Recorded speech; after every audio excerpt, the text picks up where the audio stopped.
श्री स्वामी समर्थ प्रेक्षकांनो, आनंदी या मालिकेमध्ये आता जबरदस्त असा ट्विस्ट येताना आपल्याला पाहायला मिळणार आहे. अखेरीस विद्याधरला त्याच्या कर्माची शिक्षा मिळणार. स्वतः नागराजा येणार आणि विद्याधरला त्याला डंक मारून जाणार. आता विद्याधरला तर त्याच्या कर्माची शिक्षा मिळालेली असते. त्याला नागपंचमीच्या दिवशी नागाने चांगला डंक मारलेला असतो आणि त्यानंतर आपल्या आनंदीची मालक साहेबांनी म्हणजे युगंधरनी त्या पेठाऱ्यातून सुटका केलेली असते आणि आनंदी सुखरूपपणे निंबाळकर वाड्यावर पोहोचलेली आपल्याला पाहायला मिळणार आहे. सगळ्यांना इकडे भरपूर आनंद झालेला असतो. माईच्या तर डोळ्यातून अगदी आनंदाश्रू येऊ लागलेले असतात. आनंदी निंबाळकर वाड्यावर व्यवस्थित पोहोचली, पण इकडे विद्याधर मात्र या नागाच्या विषाने तडफडू लागलेला असतो आणि त्याला आवरण्यासाठी इकडे शिल्पा आणि धनश्री धावून गेलेल्या आपण पाहणार आहोत. तर हे सगळं मालिकेमध्ये खूप सुंदर पद्धतीने दाखवलं जाणार आहे. मालिकेमध्ये नक्की हे कशा पद्धतीने दाखवलं जाणार, चित्रित होणार, हे जर तुम्हाला जाणून घ्यायचं असेल तर तुम्ही आपला हा व्हिडिओ अगदी शेवटपर्यंत बघा, म्हणजे तुमच्या सगळं काही इकडे लक्षात येऊन जाईल. तर मग इकडे आश्रमामध्ये इकडे आता आपल्या आरतीने शोधाशोध सुरू केलेली असते की आनंदी सापडत नाही आणि त्याच वेळी आश्रमातल्या म्हणजे या सगळ्या धर्मशाळेतल्या मॅडम सुद्धा आलेल्या असतात आणि त्या विचारतात की आरती, तू इथे काय करते. यावर आरती बोलते की आनंदी कुठंच सापडत नाहीये, सगळीकडे मी शोधाशोध केली. आणि आता शिर्केही तिथं आलेले असतात आणि शिर्के सुद्धा आनंदीविषयी चौकशी करतात. यावर मॅडम बोलतात की तुमचा काहीतरी गैरसमज होत आहे, इथेच कुठेतरी असेल आनंदी. आणि आता इकडे तो जो तिथं ठेवलेला शिपाई असतो त्याला आता मॅडम विचारतात की ही बॉक्स कसला आहे, ही माणसं कोण आहे.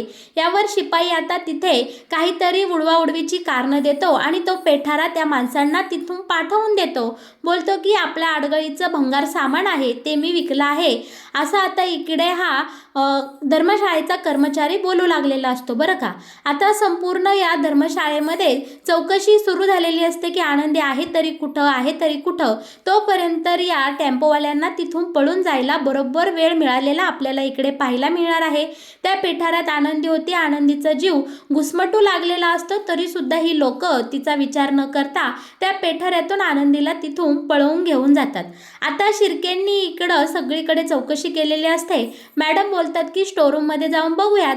आता इकडे त्या मॅडम सोबत शिर्के, आरती आणि तो जो कर्मचारी आहे तो सुद्धा इकडे आता स्टोरूम मध्ये बघायला गेलेला असतो आणि स्टोरूम उघडताच पुढे काय दिसतं तर भंगार. आता मॅडम बोलतात की तू तर भंगार विकलं, मग इथं काय हा प्रकार आहे. आता फोन करून त्या माणसांनी शलाकाला विचारलं असतं की मॅडम ह्या पेठाऱ्यातली जी बाई आहे तिला कुठं न्यायचं. शलाकाच्या फोनला रेंज नसल्यामुळे शलाका बोलते की विद्याधरला फोन करून विचारा. यावर आता तो गुंड दुसऱ्या गुंडाला सांगत असतो की मॅडमने काही नीट सांगितलं नाही, त्या बोलले की विद्याधर सरांना फोन करून विचार. दुसरीकडे विद्याधरला भेटायला आपला हा पृथ्वी आलेला असतो आणि पृथ्वी त्याच्या साड्यांच्या बिझनेसविषयी बोलत असतो. बोलतो की जर आपण दोघेही या कंपनीचे बराबरीचे मालक असू आणि आपण पार्टनर असू तर मला सुद्धा या कंपनीत इन्व्हेस्टमेंट करायची आहे. त्यासाठी काका मी पैसे उभे करणार आहे. यावर आता विद्याधर बोलतो की मी तुझ्या बापासारखा पाखंडी नाही, पण एवढा पैसा तू जमा तरी कुठून करणार. यावर आता पृथ्वी बोलत असतो की मी बिझनेसमॅनचा फॉर्म भरला आहे, मला लोनही अप्रूव्ह झाला आहे, फक्त मला एका गॅरेंटरची गरज आहे. काका तू माझा गॅरेंटर होशील का. यावर विद्याधर बोलतो अरे यात विचारायचं काय पृथ्वी बाळा, माझा पुतण्या माझ्यापेक्षा पुढे गेला तर मला कायमच आनंद होणार आहे. बिनघोरपणे तू त्या फॉर्मवर माझी सही घेऊन जा, तुझा गॅरेंटर 100% मी असणार आहे. इथे छान दोघांचा काका पुतण्याचा सुखाचा संवाद सुरू असतो आणि तितक्यात इकडे ते गुंड असतात ते विद्याधरला फोन करत असतात की हा पेठारा न्यायचा तरी कुठे. आता पृथ्वी समोर बसलेला असल्यामुळे इकडे विद्याधर काही फोन उचलत नाही आणि विद्याधर फोन कट करायला जातो तर तो फोन उचलला जातो. यावर आता विद्याधर पृथ्वीशी बोलत असतो की सरळ घराकडे पार्सल जाऊ दे, आपण तिथं गेल्यानंतर बघू काय करायचं. आणि चुकीचा संदेश या गुंडांना मिळालेला असतो. ते असं घेतात की विद्याधर सरांनी ही पेटी, हे पेठारा, हे पार्सल तिकडे निंबाळकर वाड्यावर न्यायला सांगितलं आहे. खरं तर इकडे विद्याधर पृथ्वीसोबत बोलत असतो, पण गुंडांनी त्यांना हवं ते समजलेलं असतं आणि त्यांनी आता आनंदी ज्या पेठाऱ्यामध्ये किडनॅप केली आहे तो पेठारा सरळ तिकडे निंबाळकर वाड्यावर घेऊन गेलेले आपण पाहणार आहोत.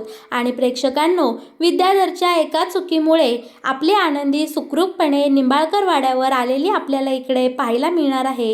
एवढा मोठा पेठारा घरात आला याची चौकशी आता धनश्री करते. तर धनश्रीला सांगण्यात येतं की विद्याधर साहेबांनी ही पेटी मागितली आहे, त्यांचं पार्सल आहे. त्यामुळे धनश्री सुद्धा तो पेठारा घरामध्ये ठेवून घेते. आणि ज्या ठिकाणी मालक साहेब, पृथ्वी, मिथाली आणि हे सगळेजण तिथे महादेवाची पूजेची पिंडेची तयारी करत असतात, तिथेच हा पेठारा नेऊन ठेवलेला आपल्याला पाहायला मिळणार आहे. आणि प्रेक्षकांनो, आता पुढे इथे मालिकेमध्ये शिर्केंनी त्या धर्मशाळेच्या कर्मचाऱ्यांना इथे चांगला चोप दिलेला असतो आणि तो आता पोपटासारखा इथे बोलू लागलेला असतो की त्या पेठाऱ्यामध्ये मगाशी आनंदी ताईंनाच नेण्यात आलं आहे. आणि आता मालक साहेबांसमोर आणि आरतीसमोर मोठा खुलासा झालेला असतो की आनंदीला किडनॅप केलं गेलं आहे.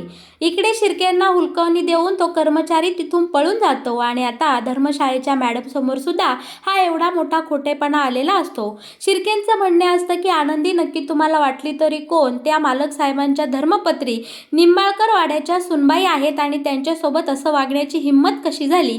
आणि आता इकडे शिर्के लोगोलोग ही बातमी मालक साहेबांना पोचवायला लागलेले असतात. पण तिकडे रेंज नसल्यामुळे मालक साहेबांचं आणि शिर्केचं बोलणं अर्धवटच राहिलेलं आपण इथे पाहणार आहोत.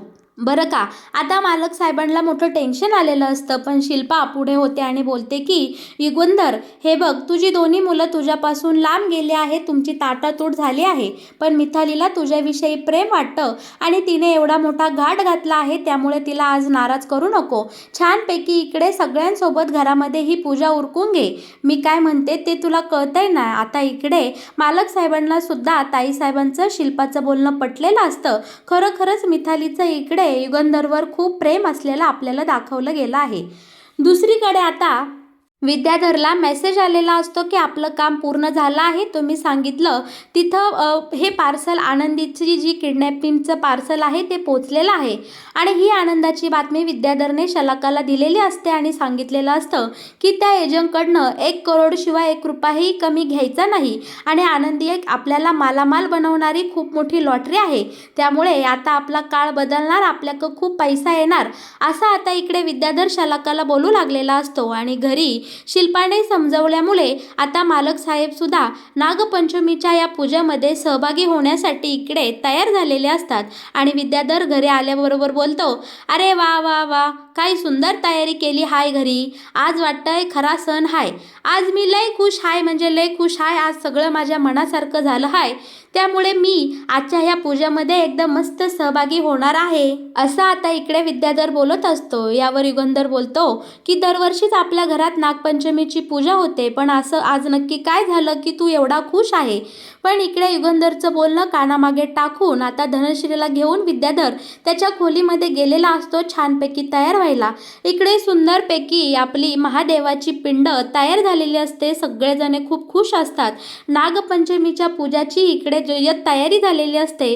वातावरण निंबाळकर वाड्यातलं एकदम सुंदर झालेलं असतं. आणि आनंदीला ज्या पेठाऱ्यामध्ये ठेवलं आहे त्याच पेठाऱ्यावर सगळ्या फुलमाळा ठेवण्यात आलेल्या असतात.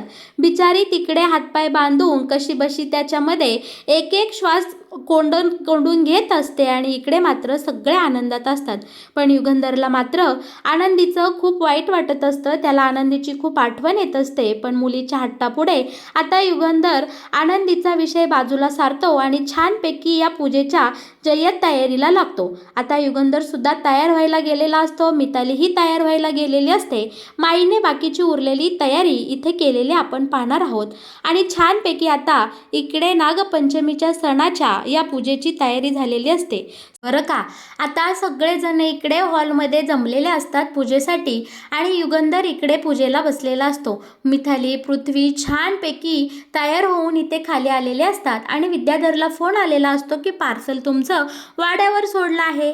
आणि तो पेठारा पाहून विद्याधरला प्रश्न पडतो की यामध्ये तर आनंदी आहे आणि हे पेठारा इथं काय करतोय? म्हणून घाईने विद्याधर आता त्या पेठाऱ्यातली आनंदी तिथनं गायब करायचा प्रयत्न करत असतो. असतो कसं बसतं तिला इथून बाहेर हाकलायचं. आता विद्याधर इकडे पुरता घाबरून गेलेला असतो की जर का आता इकडे दादाला कळलं की आतमध्ये आनंदी आहे आणि तिच्या किडनॅपिंग मागे सगळा माझा हात आहे तर इकडे सगळं काही बाजी उलटी पडायची आणि सगळंच माझ्या अंगलट यायचं असा विचार इकडे आता विद्याधर करू लागलेला असतो. आणि विद्याधर आता घाईघाईने त्या पेठाऱ्याजवळ जायला जातो आणि त्या पेठाऱ्यातून आनंदी आहे का नाही आणि तिला इथून कसं हलवायचं यासाठी तो आता विचार करून इथे लागलेला आपल्याला पाहायला मिळणार आहे. आणि विद्याधर जसा का त्या पेठाऱ्याच्या दिशेने धाव घेऊ लागतो, प्रेक्षकांनो तिथे खूप मोठा चमत्कार झालेला असतो. एकीकडे आता महादेवाला इकडे अभिषेक सुरू झालेला असतो. युगंधर महादेवाची पूजा मनोभावे इकडे करत असतो आणि विद्याधरचं लक्ष मात्र फक्त त्या पेठाऱ्यावर लागून राहिलेलं असतं. त्याला काहीही करून त्या पेठाऱ्यामधला आनंदीला तिथनं हलवायचं असतं. आणि इथे आता एक खूप मोठा दैवी चमत्कार झालेला असतो. त्या पेठाऱ्यावर जाऊन साक्षात नागराजा बसलेला असतो. महादेवाच्या पिंडीच्या थेट समोर त्या पेठाऱ्यावर जाऊन आता इथे नागोबा बसलेला असतो.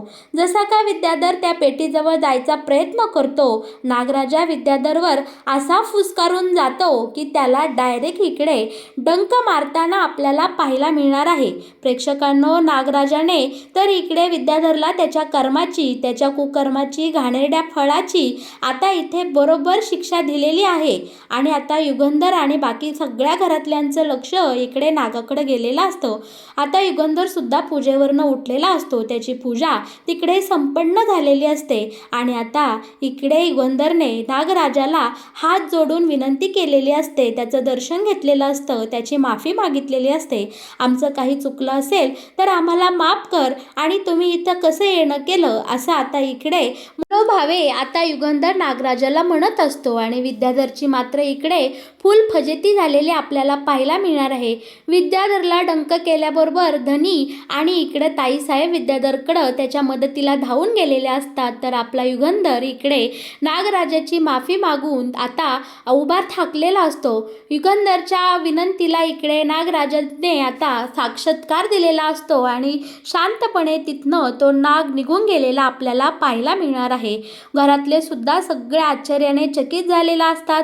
सगळेजण त्या नागाकडे टक लावून पाहिलेले असतात. पण माईंच्या तोंडून मात्र शब्द निघतात की पंचमीच्या दिवशी असं घरामध्ये नाग येणं खूपच शुभ आहे, काहीतरी शुभ संकेत असेल, म्हणूनच असं घडलं असेल असं आता आपल्या माईंनी आनंदाने इथं बातमी दिलेली असते. आणि मग आपल्या युगंधरच्या मनात येऊन जातं की शुभ संकेत, पण ह्या पेटीमध्ये आहे तरी नक्की काय, ही पेटी इथे कुणी आणली. यावर आता धनश्री रडत रडत बोलत असते की अहो तुम्ही ही पेटी कशाला बरं घरात आणली होती, तुम्ही सांगितलं होतं ना त्या माणसांना ही पेटी इथं आणायला, तुम्ही त्यात काय नाग भरून आणलं होतं का, असं आता रडता रडता इकडे धनश्री बोलून जाते. आणि मग मात्र इकडे युगंधरच्या डोक्यामध्ये टूप पेटते. युगंधर त्या पेठाऱ्याच्या दिशेने हळूहळू पावलं टाकत जात असतो. तसतसं इकडे विद्याधरची पार हवा निघत चाललेली असते. त्याला इकडे खूप टेन्शन आलेलं असतं की आता मात्र आपला खेळ खल्लास झाला आहे आणि दादाच्या हाती आनंदी लागली आहे. आणि प्रेक्षकांनो अगदी इथे विद्याधरच्या मनामध्ये जे आलं अगदी तसंच घडलेलं आपल्याला पाहायला मिळणार आहे. मालक साहेबांनी आनंदीला त्या पेठाऱ्यातून अगदी सुखरूपपणे आता इथून बाहेर काढलेले आपल्याला पाहायला मिळणार आहे. आणि नागपंचमीच्या शुभ दिनी शुभ मुहूर्तावर आनंदीची पुन्हा एकदा निंबाळकर वाड्यामध्ये आता एंट्री झालेली आपण इथे पाहणार आहोत. आनंदीला त्या पेठाऱ्यात अशा पद्धतीने नक्की कोणी ठेवलं हा प्रश्न संपूर्ण निंबाळकर वाड्यात उपस्थित असलेल्या सगळ्यांनाच पडलेला असतो. आता घाईघाईने मालक साहेब पुढे जातात. पृथ्वीही पाहतो तर आनंदीला तोंडामध्ये कापड कोंबून आणि हातामध्ये तिचं संपूर्ण बांधून आता आनंदीला त्या पेठाऱ्यात ठेवलेली असते. आता मालक साहेब आनंदीला त्यातून बाहेर काढतात. पृथ्वी घाईने आनंदीला पाणी देतो. तिच्यावरनं माई आणि बापू प्रेमाने मायेचा हात फिरवतात आणि आनंदी तू व्यवस्थित ठीक आहे ना असं विचारतात. आणि तू या पेठाऱ्यात कुठून आलीस असा प्रश्न आता पहिला माईने आनंदीला केलेला असतो. पण आनंदी इकडे पुरती घाबरून गेलेली असते. तिला नक्की तिच्यासोबत काय घडलं याचा जराही अंदाज नसतो. आनंदी आता माईच्या कुशी सुरून ढाय रडून रडू लागलेली असते आणि आनंदीला सुखरूप इकडे निंबाळकर वाड्यावर आलेलं पाहून आपल्या मालक साहेबांचा जीव इकडे भांड्यात पडलेला असतो. आता माई इकडे देवाचे मनोभावी प्रार्थना करते आणि बोलते की देवा तुझे खूप खूप आभार, आमच्या आनंदीला सुखरूप या ठिकाणी पोचवलं. पण इकडे युगंधर मात्र रागाने संतापाने पेटून उठलेला असतो आणि सगळ्यांसमोर तो इथे हॉलमध्ये बोलतो की आनंदीची ही अवस्था करणाऱ्या माणसाला मी सुट्टी देणार नाही. आनंदी तुला कुणी किडनॅप केलं, कुणी या पेठाऱ्यात कोंडून ठेवलं आणि तुझी रवानगी या निंबाळकर वाड्यावर कशा प्रकारे झाली, कुणी केली, याच्या मूळ प्रकरणाचा मी नक्की शोध लावेन आणि तुझ्या ही अवस्था करणाऱ्या तुझ्या त्या गुंडाची मी काय अवस्था करेल आता हे संपूर्ण निंबाळकर वाडा बघतच राहील, अशी आता इकडे सगळ्यांसमोर युगंधरने धमकी दिलेली आपण पाहणार आहोत. आणि विद्याधरची मात्र इकडे पार हवा टाईट झालेली असते, कारण धनश्रीला चांगलंच माहिती असतं की हा सगळा प्लॅन तिच्याच नवऱ्याचा म्हणजे विद्याधरचा आहे. तर मग प्रेक्षकांनो, कसा वाटला तुम्हाला आनंदी या मालिकेत येणारा हा नवीन ट्विस्ट? या मालिकेचे असेच नवनवीन अपडेट जर तुम्हाला सगळ्यात आधी जाणून घ्यायचे असतील तर तुम्ही नक्कीच आपल्या या चॅनलला सबस्क्राईब करा आणि हो, आपल्या व्हिडिओला लाईक केल्याशिवाय अजिबात कुठे जाऊ नका. आनंदी या मालिकेचे असेच नवनवीन अपडेट तुम्हाला सगळ्यात आधी आपल्या या चॅनलवर पाहायला मिळतील, त्यासाठी तुम्ही शेवटपर्यंत आपल्या या चॅनलसोबत जोडलेले राहा. तुम्हाला माझा हा व्हिडिओ मनापासून आवडला असेल तर मी तुम्हा सर्वांचे इकडे मनापासून आभार मानते. धन्यवाद.